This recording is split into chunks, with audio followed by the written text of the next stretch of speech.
Après 15 ans à élever ma fille seule, elle s'est mariée sans m'inviter, puis a dit que son mari ne voulait pas de gens pathétiques à la cérémonie. Elle a coupé les ponts, m'a traité de manipulateur. Quand son monde s'est effondré, elle est revenue en rampant, mais c'était trop tard. Salut, Reddit. Je ne suis pas le genre d'homme qui parle de ses sentiments, mais si vous saviez ce que j'ai traversé, vous comprendriez pourquoi j'écris ceci. Je m'appelle David, j'ai 55 ans, et il y a 15 ans, mon monde entier a basculé quand ma femme Sarah est morte dans un accident de voiture. Une seconde, elle rentrait du travail en voiture. La suivante, j'étais dans le couloir d'un hôpital, fixant un drap blanc sur son corps. Ma fille Émilie avait 11 ans à l'époque. Elle n'a pas tout à fait compris ce soir-là, mais moi, si. J'ai su à partir de ce moment que je n'avais qu'une seule mission, élever cette petite fille comme il faut. Peu importe ce qu'il en coûterait. Les premières années après la mort de Sarah ont été dures. Je travaillais la journée, rentrais à la maison, préparais le dîner, aidais Émilie avec ses devoirs, et trouvais encore le temps de m'asseoir près de son lit jusqu'à ce qu'elle s'endorme. Certaines nuits, j'étais si fatigué que je m'assoupissais sur sa chaise, encore en chemise de travail. Mais chaque fois qu'elle souriait, tout cela en valait la peine. Elle ressemblait de plus en plus à sa mère chaque année. Les mêmes yeux marron profonds, la même force tranquille dans la voix. Parfois, elle entrait dans une pièce et pendant une demi-seconde, j'aurais juré que c'était Sarah qui se tenait là. Émilie était tout pour moi. Ma raison de me lever chaque jour. Ma fierté, ma joie. Je l'ai poussée, mais jamais de manière cruelle. Je voulais qu'elle fasse quelque chose de sa vie.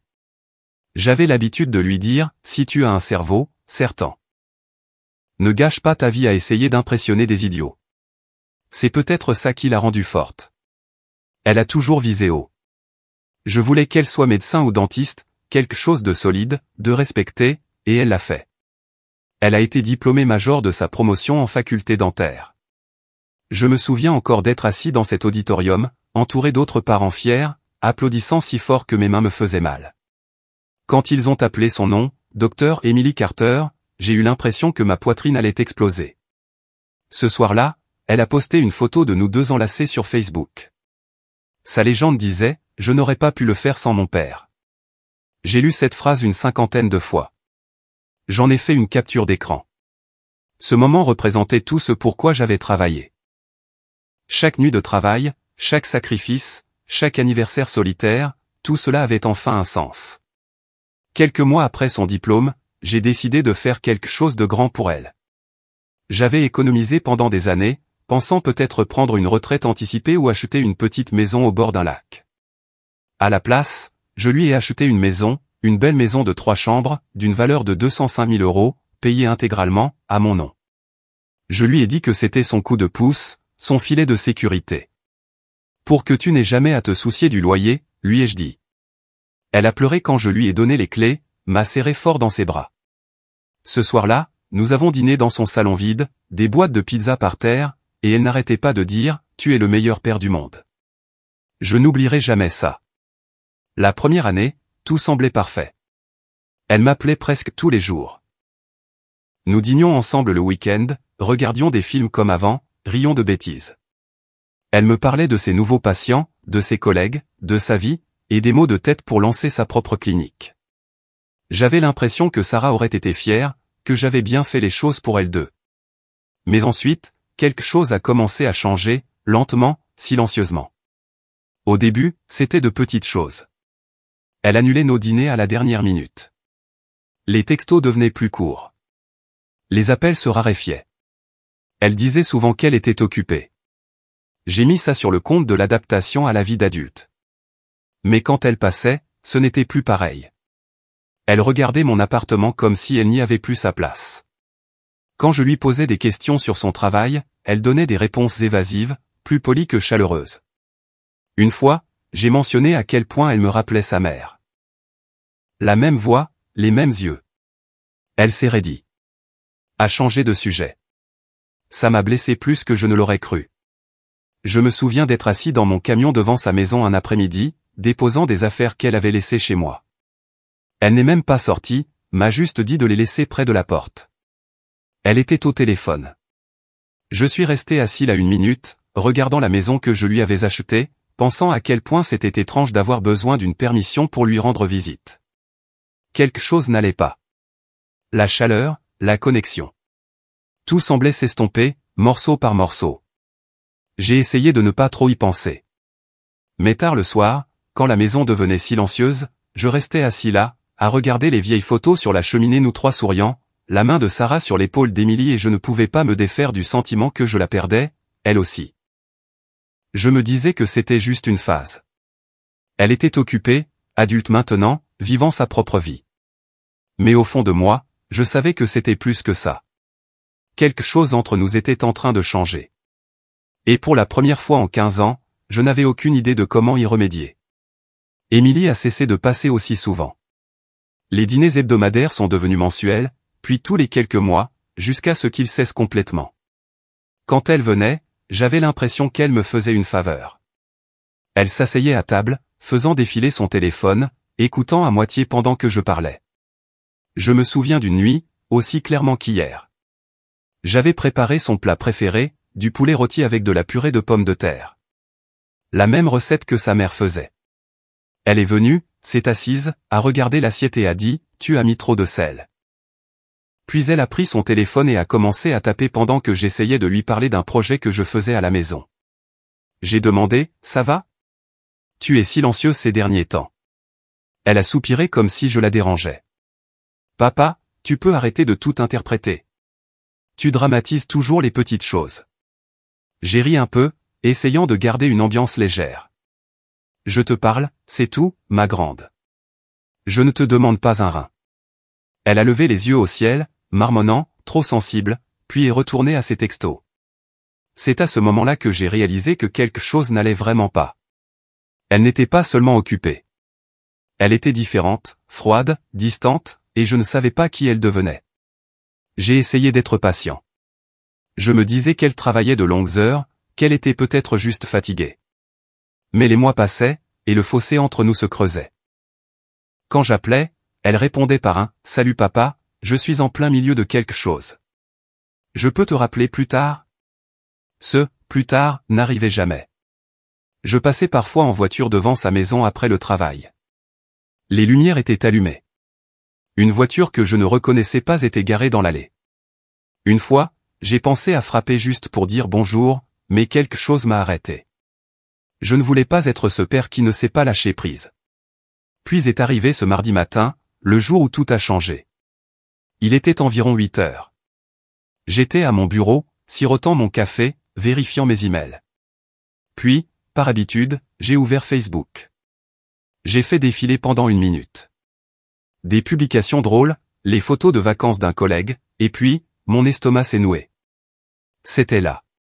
Une photo d'Émilie en robe de mariée blanche, sur une plage, embrassant un type que j'avais rencontré 1 ou 2 fois. La légende disait, le plus beau jour de ma vie, marié à mon âme sœur. Pendant 1 seconde, j'ai cru que c'était une blague. J'ai cligné des yeux, rafraîchi la page. Mon cœur s'est mis à battre la chamade. Marié ? Comment ? Quand ? Avec qui ? Mes mains se sont mises à trembler si fort que j'ai failli laisser tomber mon téléphone. Je fixais l'écran, lisant les commentaires. Félicitations. Vous êtes magnifique. Je vous souhaite une vie de bonheur. Tous des étrangers. Pas une seule mention de moi. Je l'ai appelé. Directement sur sa messagerie vocale. J'ai rappelé, encore et encore, 5 fois. À la 6e tentative, elle a finalement répondu. Papa, quoi ? Sa voix était irritée, comme si j'avais interrompu quelque chose d'important. Quoi, ai-je répété. Tu t'es mariée, Émilie. Tu ne me l'as pas dit. Tu ne m'as pas invité ? Il y a eu une pause, une longue pause. Puis elle a soupiré. Marcus ne pensait pas que c'était une bonne idée. Ma poitrine s'est serrée. Marcus, le type de ce dîner de la clinique l'année dernière. Oui, a-t-elle dit sèchement. C'est mon mari maintenant. J'ai essayé de rester calme. Pourquoi ce ne serait pas une bonne idée d'avoir son père à son mariage ? Parce que tu en aurais fait une affaire personnelle, a-t-elle lancé. Tu fais toujours ça. Tu es manipulateur, papa. Tu ne supportes pas que je prenne des décisions sans toi. Je suis resté figé. Manipulateur. Émilie, j'ai soutenu chaque décision que tu as prise. J'ai payé tes études, ta maison. Voilà, m'a-t-elle coupé. Tu ramènes toujours ça sur le tapis. Tu penses que l'argent te donne le droit de me posséder? Marcus a dit que tu ferais ça. Je me suis adossé, fixant le mur. Marcus a dit quoi? Que tu me ferais culpabiliser, que tu essaierais de t'attribuer le mérite de ma vie. Il a raison. Tu ne peux pas me laisser être heureuse sans me rappeler ce que tu as fait pour moi. Émilie, ai-je dit doucement, je n'ai jamais demandé de reconnaissance. Je voulais juste être là. Tu es ma fille. Marcus ne veut pas de toi dans les parages, a-t-elle dit, sa voix encore plus froide. Il pense que tu es pathétique, toujours à essayer de tout contrôler. Et honnêtement, je suis un peu d'accord. La pièce est devenue silencieuse. Je ne pouvais même plus respirer. Pathétique, ai-je répété, le mot sortant à peine. Tu penses vraiment ça de moi? Je pense que tu dois arrêter d'agir comme si ma vie tournait autour de toi, a-t-elle dit. Je suis marié maintenant. Je n'ai pas besoin que tu sois impliqué dans tout. J'ai essayé de parler, mais ma gorge était nouée. Le téléphone semblait lourd dans ma main. Émilie, ai-je finalement dit. Tout ce que j'ai fait, c'était pour toi. Je sais, a-t-elle dit, presque avec dédain. Mais je ne te l'ai pas demandé. Elle a raccroché. Je suis resté assis là, le téléphone collé à mon oreille même après que la ligne fut coupée. Je ne sais pas combien de temps je suis resté comme ça. Peut-être des minutes, peut-être une heure. Quand j'ai finalement posé le téléphone, mes mains tremblaient. J'entendais sa voix dans ma tête. Pathétique, manipulateur. Marcus ne veut pas de toi. Pendant 15 ans, elle avait été ma raison de vivre. Chaque sacrifice, chaque nuit blanche, chaque choix que j'avais fait, tout était pour elle. Maintenant, elle était partie. Pas comme Sarah était partie. C'était pire, car cette fois, elle l'avait choisi. Je n'ai pas dormi cette nuit-là. Je suis resté assis, à regarder mon téléphone, attendant qu'il sonne, espérant qu'elle appellerait pour dire que tout était une erreur. Elle ne l'a pas fait. Au lever du soleil, j'avais pris ma décision. Je n'allais pas rester là à me demander ce qui s'était passé. J'allais lui parler en personne. Le trajet jusqu'à chez elle m'a paru plus long que d'habitude. Chaque feu de circulation et chaque panneau stop se confondaient. Je me souvenais du jour où nous avions acheté la maison, comment elle avait choisi la couleur des volets, à quel point elle avait l'air fière à côté du panneau « Vendu ». Je lui avais dit, cette maison est à toi, mais n'oublie pas que mon nom est sur les papiers jusqu'à ce que tu sois prête. Ces mots me semblaient étranges maintenant. Quand je me suis garé, sa voiture était là. Des décorations de mariage pendaient encore à la balustrade du porche, comme si la fête venait de se terminer. Mon estomac s'est noué. Je suis sorti du camion, j'ai monté l'allée et j'ai sonné. C'était bizarre de frapper à une porte dont j'étais techniquement propriétaire, la porte de ma propre fille. Après quelques secondes, la porte s'est ouverte. Marcus se tenait là, pieds nus, arborant un sourire suffisant, comme s'il m'attendait. « Oh, c'est toi ?» a-t-il dit en s'appuyant contre le cadre. « Je ne m'attendais pas à te voir débarquer sans invitation. »« J'ai besoin de parler à ma fille », ai-je dit, en gardant un ton calme. Il a haussé les épaules. « Elle est occupée. Elle n'a probablement pas envie de te voir après hier. »« Bouge de là », ai-je dit en m'avançant. Il a souri en coin. « Doucement, mon vieux. Émilie n'est plus une petite fille. Tu dois arrêter de lui tourner autour. Laisse-la vivre sa vie. » Je l'ai regardé droit dans les yeux. « Je ne suis pas là pour tes conseils. » Il a ri sous cape. « C'est ça ton problème. Tu penses qu'être son père te donne un contrôle éternel. » Elle m'a raconté comment tu la culpabilises, comment tu la fais se sentir mal de grandir. J'ai serré la mâchoire. « Tu ne sais foutrement rien de ce que j'ai fait pour elle. » Il a croisé les bras. « Bien sûr que si. Tu lui as acheté une maison, n'est-ce pas? Et maintenant, tu penses qu'elle te doit quelque chose. Ça ressemble à de la manipulation, pour moi. » Avant que je puisse répondre, Émilie est apparue derrière lui. Elle portait un peignoir. Sa vue m'a frappé. Puis son expression s'est durcie. « Papa, qu'est-ce que tu fais ici ?» a-t-elle dit d'une voix froide. « Je suis venu te parler. » Tu t'es marié sans me le dire. Je pense que je mérite au moins une explication. Elle a croisé les bras. On a déjà parlé au téléphone. Non, ai-je dit fermement. Tu m'as insulté au téléphone. Ce n'est pas la même chose. Marcus a gloussé et je lui ai lancé un regard noir. Ça ne te regarde pas, Marcus. Je parle à ma fille. Il a haussé les sourcils. Tout ce qui concerne Émilie me concerne maintenant. Je suis son mari. Émilie s'est rapprochée de lui, comme si elle avait besoin de soutien. Papa, arrête de lui parler comme ça. Je les ai regardés, essayant de comprendre ce que je voyais. C'est vraiment ça que tu veux, Émilie? Un homme qui manque de respect à ton père dans sa propre maison. Elle a secoué la tête. Tu ne comprends pas, n'est-ce pas? Tu m'as toujours traité comme si j'étais encore cette gamine de 11 ans qui avait besoin de toi pour tout. Je ne suis plus elle, et je ne suis pas maman non plus. Cette dernière phrase a été un véritable coup de massue. Qu'est-ce que ça veut dire? Elle m'a regardé droit dans les yeux. Tu as essayé de la remplacer par moi depuis sa mort. C'est glauque, papa. Tu dois arrêter. Pendant une seconde, je n'ai pas pu respirer. Tu penses que je te vois comme ta mère? Ai-je dit lentement. Tu penses que j'ai passé 15 ans à m'échiner au travail parce que je voulais une remplaçante? Je l'ai fait parce que tu es ma fille. Parce que je voulais que tu aies une belle vie. Marcus a ri doucement. Tu vois, le voilà. Il ramène toujours tout à lui. Je me suis tourné vers lui. Tu sais ce que je vois quand je te regarde, Marcus? Un homme qui n'a pas pu se construire une vie tout seul, alors il s'est accroché à quelqu'un qui en avait déjà une. Son sourire suffisant s'est estompé. Tu dois partir. Sinon quoi, ai-je demandé. Tu vas m'y forcer? Il s'est avancé, essayant d'avoir l'air dur. Ne me cherche pas, le vieux. Je n'ai pas réfléchi. J'ai juste réagi. Mon poing a heurté sa mâchoire avant qu'il ne puisse dire un mot de plus.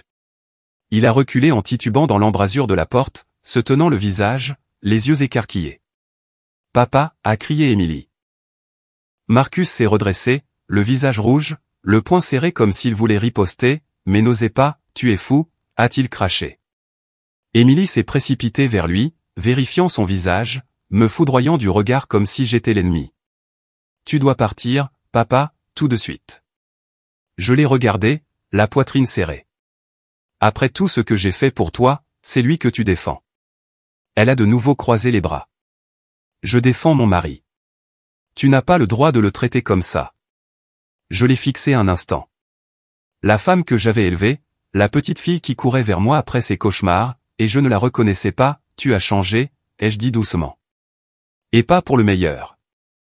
Peut-être que j'ai enfin grandi, a-t-elle rétorqué. Marcus a de nouveau souri en coin, essuyant le sang de sa lèvre. On dirait que le manipulateur n'a pas supporté de perdre le contrôle. Je suis descendu du Porsche, j'ai jeté un dernier regard en arrière et j'ai dit, tu l'as peut-être trompé pour l'instant, Marcus. Mais attends un peu. Tu te prendras les pieds dans tes propres mensonges. Émilie a crié quelque chose derrière moi. Mais je ne me suis pas retourné. J'ai continué à marcher vers mon camion. Quand j'ai démarré le moteur, mon reflet dans le rétroviseur ne me ressemblait à peine. Juste un homme qui avait passé la moitié de sa vie à construire quelque chose qui venait de voler en éclats devant lui. Je ne suis pas parti en colère. Je suis parti déçu, parce que la fille que j'avais élevée ne se tenait plus dans cette embrasure de porte. Et je n'avais aucune idée si je la reverrais un jour. Quand je suis rentré chez moi ce soir-là, je n'ai pas allumé les lumières. Je me suis simplement assis à mon bureau dans le noir, fixant la lueur de l'écran d'ordinateur. Mes jointures étaient douloureuses, ma poitrine était vide et ma tête tournait. Je repassais en boucle son visage, ses mots, la facilité avec laquelle elle s'était tenue à côté de cet homme et m'avait traité de glauque. Je lui avais tout donné. Absolument tout. Vers minuit, j'ai ouvert un bloc-notes et j'ai commencé à taper. Pas une lettre, juste une liste. Maison, assurance, voiture, téléphone, compte bancaire, ligne de crédit, couverture santé, chaque lien qui me reliait encore à Émilie. Il y en avait plus que je ne le pensais. J'ai parcouru chaque élément, ligne par ligne, réalisant à quel point sa vie dépendait encore de moi. Les impôts fonciers, l'assurance auto, le prêt pour l'équipement de sa clinique, co-signé à mon nom. Chaque mois, je couvrais discrètement des choses qu'elle pensait probablement apparaître de nulle part. Quand j'ai terminé la liste, je me sentais calme. Trop calme. Comme si quelque chose en moi avait cessé de brûler pour se transformer en pierre. Puis mon téléphone a vibré. C'était ma sœur, Carole. J'ai hésité avant de décrocher. Nous ne nous parlions pas beaucoup ces derniers temps, mais je me suis dit qu'elle avait peut-être entendu ce qui s'était passé et voulait prendre de mes nouvelles. « David, commença-t-elle, sa voix douce, comme si elle marchait sur un champ de mine. J'ai parlé à Émilie aujourd'hui. Bien sûr qu'elle l'a fait. Elle m'a dit que tu t'étais présenté chez elle. Que tu as frappé son mari, a dit Carole prudemment. Qu'est-ce qui se passe? J'ai soupiré. Tu veux sa version ou la vérité? Je veux comprendre, a-t-elle dit. Elle est bouleversée. Elle dit que tu ne la laisses pas vivre sa vie. Je me suis penché en arrière sur ma chaise. Carole, j'ai élevé cette fille seule. J'ai payé ses études, sa maison, sa voiture, tout. Et l'homme qu'elle a épousé. Il la manipule. Tu aurais dû voir comment il lui parle. Comment il me traite comme si j'étais le problème. Il y a eu une pause. Puis elle l'a dit. Peut-être qu'il n'a pas tort, David. Je me suis figé. Quoi? Tu as toujours été protecteur, voire manipulateur. Je sais que tu l'aimes, mais peut-être que tu es allé trop loin. Elle est mariée maintenant. Tu ne peux pas continuer à diriger sa vie. J'ai ri amèrement. Diriger sa vie? Carole, je lui ai donné des fondations. Je me suis assuré qu'elle n'aurait jamais à lutter comme nous l'avons fait en grandissant. Tu appelles ça du contrôle? Elle a soupiré. Je dis juste. Peut-être qu'elle a besoin d'espace pour faire ses propres erreurs. Tu dois la laisser partir. Pendant un moment, je n'ai même pas su quoi dire. Ma propre sœur prenait le parti des gens qui venaient de m'humilier. La laisser partir, ai-je répété. Tu sais quoi, Carole? Tu as raison. Elle a semblé soulagée. Je suis contente que tu vois les choses comme ça. J'ai souri en coin. Non, tu ne comprends pas. Je vais la laisser partir, complètement. Il y a eu un silence à l'autre bout. Qu'est-ce que tu veux dire? Tu verras, ai-je dit, et j'ai raccroché. J'ai de nouveau regardé la liste, mon curseur clignotant sur l'écran comme s'il attendait un ordre. Ma main a bougé avant même que j'y pense. D'abord, le compte bancaire, un compte joint sur lequel je versais de l'argent depuis qu'elle était à l'université, environ 28 000 € maintenant. Je me suis connecté et j'ai viré chaque centime sur mon compte d'épargne personnelle. Voir le solde tomber à zéro m'a procuré un sentiment de finalité que je n'attendais pas. Ensuite, son assurance auto. Je l'avais gardée sous ma police pendant des années. J'ai appelé la compagnie, leur ai dit de retirer son nom immédiatement. Monsieur, si nous faisons ça, son véhicule ne sera plus couvert, a dit poliment le représentant. C'est l'idée, ai-je répondu, et j'ai raccroché. Puis son assurance maladie, la police individuelle que je payais depuis la fin de ses études, son forfait téléphonique, la carte de crédit de secours sur laquelle j'étais listé depuis qu'elle était étudiante. J'ai arrêté le prélèvement automatique que je couvrais chaque mois et je me suis retiré de partout où j'étais le titulaire principal. Le prêt pour l'équipement de la clinique que j'avais co-signé devrait désormais lui être facturé directement. Au matin, le monde d'Emily Carter serait très différent. Quand je suis arrivé au dernier élément, la maison, j'ai fait une pause. Celui-là faisait mal. J'ai ouvert le classeur et j'ai sorti l'acte de propriété. Mon nom, clair comme le jour, trônait en haut. Je lui avais dit que nous le transférerions un jour, mais nous ne l'avions jamais fait. Je suppose qu'une partie de moi voulait sentir qu'elle avait encore besoin de moi. Plus maintenant. J'ai pris le téléphone et j'ai appelé Patricia, mon agent immobilier. Elle a répondu après 2 sonneries. David, ça fait un bail, a-t-elle dit joyeusement. Que puis-je faire pour toi? J'ai besoin de mettre une propriété en vente, ai-je dit. La maison sur Willow Street. Il y a eu une pause. Attends, la maison d'Emily? Elle est toujours à mon nom, ai-je dit. Je la veux sur le marché immédiatement. Elle a hésité. Tu es sûr? Je pensais que c'était ton cadeau de diplôme pour elle. C'était, ai-je dit sèchement. Elle a dû entendre le ton de ma voix car elle n'a plus discuté. D'accord, je vais préparer les documents pour demain. On devrait pouvoir la mettre en vente pour environ 230 000 € sur le marché actuel. Parfait, ai-je dit, et j'ai raccroché. J'ai fait signifier le préavis par Patricia. Ils sont restés pendant la mise en vente, puis ont eu 30 jours pour quitter les lieux après la clôture. Ce n'était pas personnel. C'était des affaires, maintenant. Je suis resté assis là 1 minute, fixant la tasse de café vide sur mon bureau. J'aurais dû me sentir coupable, peut-être même le cœur brisé, mais à la place, je me sentais juste. Fini. Fini d'être le méchant de son histoire. Fini d'être le portefeuille que tout le monde s'attendait à voir rester ouvert pour toujours. Mon téléphone a de nouveau vibré, cette fois, un SMS d'Émilie.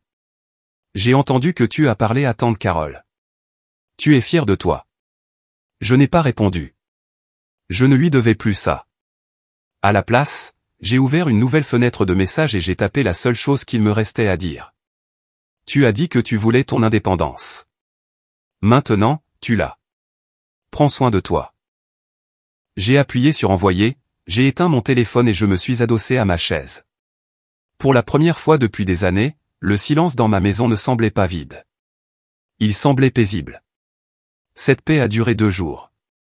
Le 3e matin, une enveloppe blanche est apparue dans ma boîte aux lettres avec le tampon du tribunal du comté. Je l'ai ouverte là, sur le porche. À l'intérieur se trouvaient des documents juridiques. Marcus avait déposé une plainte pour harcèlement contre moi. Agression physique ayant entraîné une détresse émotionnelle. Il avait même joint des photos de sa mâchoire meurtrie. J'ai littéralement ri en le lisant. Le type s'était pris un coup de poing pour m'avoir bousculé et voulait soudain jouer la victime. J'ai appelé le numéro indiqué pour le greffier en charge de la plainte. Il m'a dit qu'il s'agissait d'une procédure civile, pas pénale. Il cherche de l'argent, a dit simplement le greffier. Vous pouvez régler à l'amiable ou aller au tribunal. J'ai continué ma journée comme si de rien n'était. Mais ce soir-là, vers 19 h, j'ai entendu une voiture s'arrêter dehors. Les phares ont balayé ma fenêtre. J'ai regardé, la voiture d'Émilie, et juste à côté d'elle, Marcus sortant avec son air suffisant habituel, tenant un dossier. Je n'ai pas bougé au début. Une partie de moi voulait les laisser dehors dans le froid, mais la curiosité l'a emporté.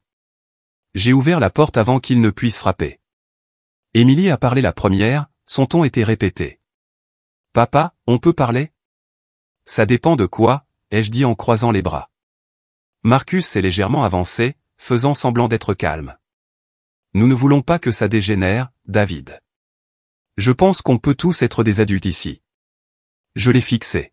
« Tu as déposé une plainte pour harcèlement contre moi, et tu es sur mon porche à demander une conversation d'adulte. » Il a souri de ce faux sourire de pacificateur.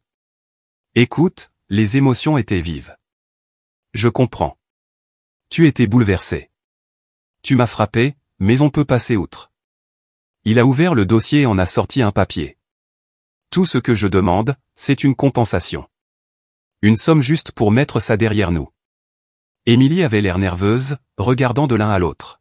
« On ne veut pas faire traîner ça, papa. Marcus veut juste tourner la page. » Tourner la page ? Ai-je répété, laissant le mot en suspens. Et quel est le prix de cette page tournée ? Marcus a retourné le papier. 1900 €. Ça couvre les frais médicaux et le préjudice moral.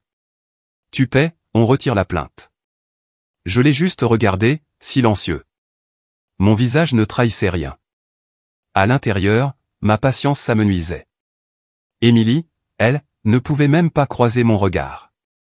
Je me suis appuyé contre le cadre de la porte et j'ai dit doucement, « Vous avez répété ça. » Marcus s'est redressé. « J'essaie de gérer ça comme un adulte, David. Tu ne veux pas d'une date au tribunal. Les papiers sont prêts. Tu paies. On passe à autre chose. » Pendant quelques secondes, je n'ai rien dit. Puis j'ai hoché lentement la tête. « D'accord. » Émilie a cligné des yeux. « Attends, vraiment ? » « Bien sûr, » ai-je dit nonchalamment. « Si c'est ce qu'il vous faut pour mieux dormir la nuit, soit. Donnez-moi une seconde. » Je me suis retourné et je suis rentré. Mon cœur battait la chamade, mais mon visage est resté calme. Je suis allé à mon bureau, j'ai ouvert le tiroir du bas et j'ai sorti une enveloppe que je gardais pour les urgences. Quand je suis ressorti, ils avaient tous les deux l'air soulagés. Marcus a même souri comme s'il venait de gagner. Je tenais l'enveloppe entre mes doigts. Tenez, ai-je dit en m'approchant. Il a tendu la main pour la prendre, mais juste au moment où sa main s'est approchée, je l'ai laissé glisser de mes doigts. L'enveloppe a heurté le porche et a atterri près de ses chaussures. Le bruit était faible, mais il a frappé plus fort qu'un coup de poing. Il a hésité, puis s'est penché et l'a ramassé avec le formulaire de décharge qu'il avait apporté. Je l'ai regardé le signer sur place, la mâchoire serrée, avant de lui tendre l'enveloppe. Émilie était figée, les yeux écarquillés. Je les ai regardés tous les deux et j'ai dit, calme et tranchant, vous vouliez me traiter comme une ordure. Voilà votre paiement pour avoir si bien fait votre travail. Marcus n'a pas répondu. Il a juste fourré le papier signé dans le dossier et a quitté le porche, le visage rouge. Elle m'a regardé, sa voix tremblante. Papa, tu n'étais pas obligé. Je l'ai coupé. Oh, si, j'étais obligé. Tu voulais ton indépendance, tu te souviens? Eh bien, l'indépendance a un coût. Tu as fait ton choix. Marcus a ouvert la bouche, mais je me suis approché. Juste assez pour qu'il se sente à nouveau petit.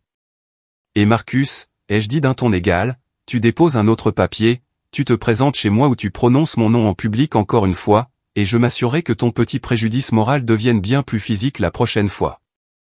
Il n'a pas dit un mot, a juste lancé un regard noir et a pris la main d'Émilie. Elle m'a regardé une dernière fois, les yeux pleins de honte. Puis ils ont quitté le porche, sont montés dans la voiture et sont partis sans se retourner. Je suis resté là jusqu'à ce que leurs feux arrière disparaissent. La nuit était froide et silencieuse. Quand je suis finalement rentré, j'ai verrouillé la porte, je me suis adossé contre elle et j'ai expiré. Ma main tremblait, non pas de colère, mais de ce genre de finalité qui change quelque chose au plus profond de vous. Ils avaient essayé de faire de moi un chèque. Et je venais de leur montrer à quoi ça ressemblait quand l'argent s'arrêtait. Pour la première fois, je ne me sentais pas comme l'homme pathétique qu'ils disaient que j'étais. Je me sentais à nouveau moi-même. C'était enfin fini. Du moins, c'est ce que je pensais. Les mois ont passé après cette dernière confrontation. La plainte au tribunal a disparu. Marcus l'a retirée. Peut-être que cette enveloppe pleine d'argent avait suffi à blesser son ego plus que le coup de poing ne l'avait jamais fait. Quoi qu'il en soit, le silence a suivi, et pour une fois, je l'ai accueilli. J'ai recommencé à me concentrer sur ma propre vie. Thérapie tous les mercredis à 17h. Jardinage le week-end. J'ai reconstruit l'abri de jardin, quelque chose que je remettais à plus tard depuis des années. Ça faisait du bien de transpirer pour moi-même à nouveau, au lieu du confort de quelqu'un d'autre. De vieux amis à qui je n'avais pas parlé depuis une éternité ont recommencé à m'appeler. Nous avons déjeuné, partagé des histoires. J'ai arrêté de me sentir comme le triste veuf qui vivait pour sa fille. Pour la première fois depuis des années, je vivais pour moi. Puis est arrivée cette soirée pluvieuse. Il était tard, probablement près de 21h. J'étais en train de réparer une étagère quand je l'ai entendu. 3 coups faibles à la porte. Lent, hésitant. Je n'attendais personne. Quand j'ai ouvert, je me suis figé. Émilie se tenait là, trempée par la pluie. Ses cheveux plaqués sur son visage, serrant son téléphone comme si c'était la seule chose qui la tenait debout. Elle avait l'air plus mince, trop mince. Ses joues étaient creusées. Ses yeux gonflés et rouges, comme si elle n'avait pas dormi depuis des jours. Pendant une seconde, je n'ai pas pu bouger. « Papa » a-t-elle murmuré. Ce mot m'a frappé plus fort que je ne l'aurais cru. Je ne l'avais pas entendu m'appeler comme ça depuis qu'elle avait peut-être 14 ans.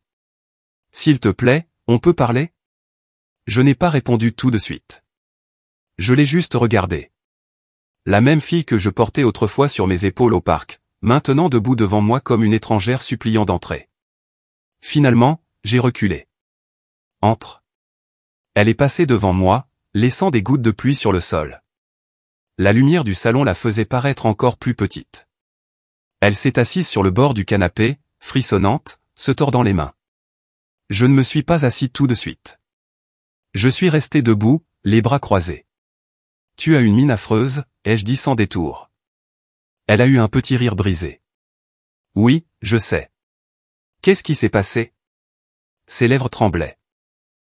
Pendant une seconde, elle a essayé de parler, mais rien n'est sorti. Puis les mots ont commencé à déferler. désordonnée, brute. Marcus. Il n'était pas celui que je pensais, a-t-elle commencé, la voix tremblante. Après toi. Après que la maison a été vendue et que l'argent s'est arrêté, tout a changé. Il a commencé à me crier dessus tout le temps, me traitant d'idiote pour avoir cru que tu continuerais à nous soutenir. Il a dit que j'avais ruiné sa vie en n'ayant pas fait transférer l'acte de propriété avant que tu te retires. Je suis resté silencieux, l'observant attentivement. Il contrôlait tout, a-t-elle continué. Avec qui je parlais, où j'allais, ce que je dépensais. Il m'a fait supprimer mes réseaux sociaux. M'a dit que tu essayais de me manipuler. Que tu voulais que j'échoue sans toi pour que je revienne en rampant.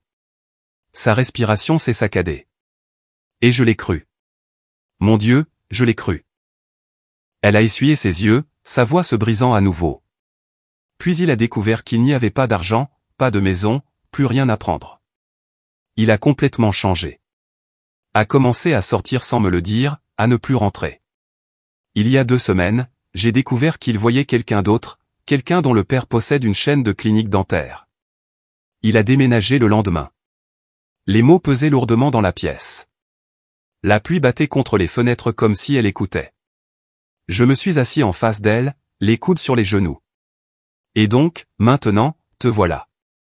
Elle a hoché la tête, les larmes coulant sur son visage. Je ne savais pas où aller d'autre. Tu avais raison sur lui, surtout. Elle a couvert son visage de ses mains. Et je t'ai traité comme une ordure. Je l'ai laissé déformer tout ce que tu as fait pour moi. J'ai dit des choses horribles. Je ne m'attends pas à ce que tu me pardonnes. J'avais juste besoin de te dire que je suis désolé. Je me suis penché en arrière, expirant lentement.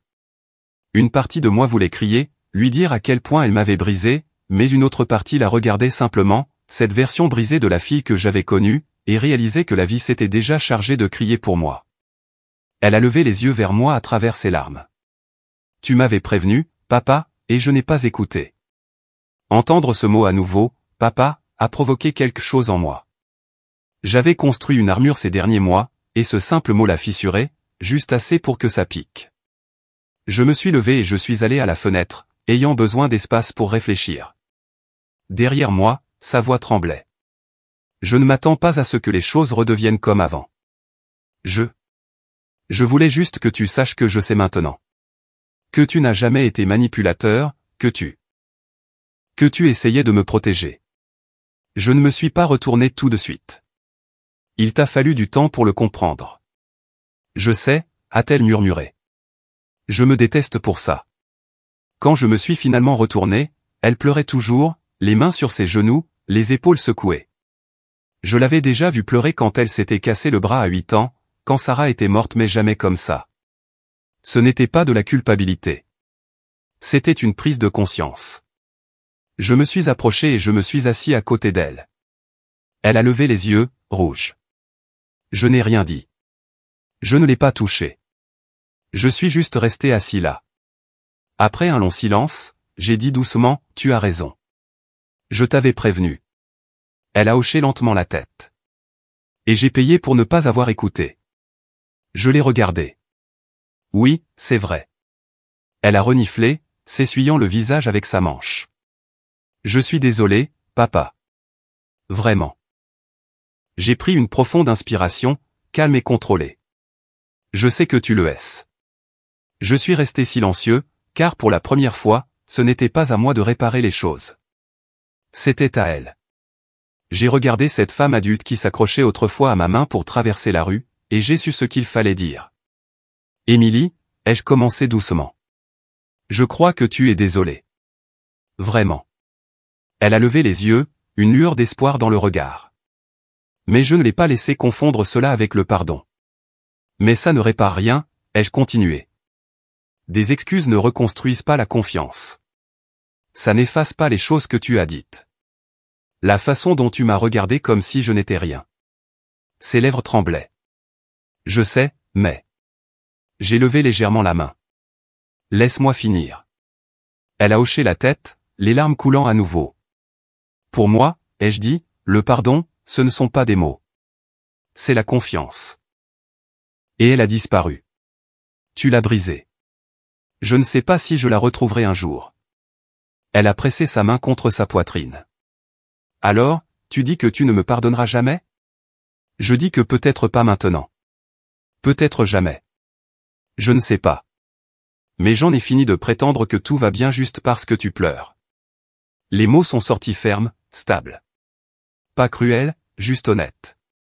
Ses épaules se sont affaissées alors qu'elle murmurait, « Je le mérite ». Je me suis penché en arrière, gardant ma voix égale. Tu dois reconstruire ta vie sans moi comme filet de sécurité. Pas d'argent, pas d'appel à l'aide. Pas de visite à chaque fois que les choses deviennent difficiles. Si tu veux un nouveau départ, alors commence comme le font les adultes, en te tenant sur tes propres jambes. Elle m'a regardé, les yeux écarquillés et désespérés. Tu veux dire que tu coupes complètement les ponts? J'ai hoché la tête. Pour l'instant, oui. Je répondrai toujours si c'est une question de vie ou de mort, mais je ne te sauverai plus de tes propres choix. Tu veux prouver que tu as changé? Vis différemment, selon tes propres termes, pas les miens. Elle s'est mise à pleurer plus fort, secouant la tête. Je ne veux pas de ton argent. Je veux juste te retrouver. Je veux juste mon père. Ça m'a touché à un endroit que je ne pensais plus exister. J'ai dégluti, essayant de garder ma voix stable. Je suis toujours ton père, ai-je dit doucement. Je le serai toujours, mais l'amour ne signifie pas que je doive te laisser me blesser à nouveau. J'aimerais pouvoir revenir en arrière. Moi aussi, ai-je dit, mais ce n'est pas comme ça que la vraie vie fonctionne. Pendant un moment, aucun de nous n'a parlé. Je pouvais voir le reflet de son visage dans la vitre. Brisé, honteux, jeune à nouveau, d'une certaine manière. Je me suis levé. Viens, ai-je dit doucement. Je te raccompagne. Elle a semblé surprise. Tu me renvoies. Je te laisse partir, ai-je corrigé. Elle a essuyé ses joues, hochant lentement la tête, et s'est levée. Ses chaussures ont grincé sur le parquet alors que nous marchions vers la porte. J'ai attrapé une serviette sur le porte-manteau et je la lui ai tendue. Elle a souri faiblement à travers ses larmes. Tu t'inquiètes toujours pour moi, a-t-elle dit. J'ai fait un petit signe de tête. L'inquiétude ne s'arrête pas du jour au lendemain. Quand j'ai ouvert la porte, l'air froid s'est engouffré, apportant l'odeur du bitume mouillé. La pluie n'avait pas complètement cessé. Elle tombait en fines nappes, régulières mais douces. Elle est sortie sur le porche et s'est retournée vers moi. Papa, a-t-elle dit doucement. Je vais arranger les choses, même si ça prend des années. Je me suis forcé à rester immobile. Alors commence maintenant, ai-je dit. Elle a hoché la tête, les larmes se mêlant à la pluie. Je t'aime. Je sais, ai-je dit doucement. Je t'aimerai toujours. Elle s'est retournée et a descendu les marches. Sa silhouette a disparu dans le noir, le bruit de ses pas s'estompant sous la pluie. Couper les ponts n'était pas une question de vengeance ou de fierté. C'était une question de survie. Je ne pouvais pas continuer à être l'homme sur lequel tout le monde s'appuyait jusqu'à ce qu'il ne reste plus rien de lui. Parfois, être parent, c'est tenir la main de son enfant. D'autres fois, c'est la lâcher, peu importe à quel point ça vous brise. Quelques mois plus tard, Émilie a commencé à reconstruire sa vie, morceau par morceau. Elle a trouvé un petit appartement plus près de son nouveau travail et a pris des heures supplémentaires pour rester occupée. Elle m'envoyait un message de temps en temps, pas de long texte, juste de courtes nouvelles. J'espère que tu vas bien, papa. Elle n'a jamais insisté pour plus que ce que j'étais prêt à donner, et j'ai respecté ça. Parfois, elle passait, laissait un petit sac de courses sur mon porche et repartait avant même que je puisse dire merci. Ce n'était pas grand-chose, mais c'était suffisant. Je voyais qu'elle essayait de se débrouiller seule cette fois, non pas pour impressionner qui que ce soit, mais parce qu'elle le voulait.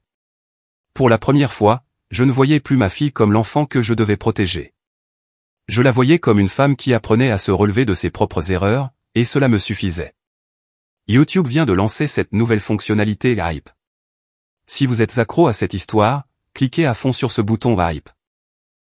Ça dit à YouTube, cette vidéo mérite d'exploser, et ça permet que des histoires encore plus folles continuent d'arriver.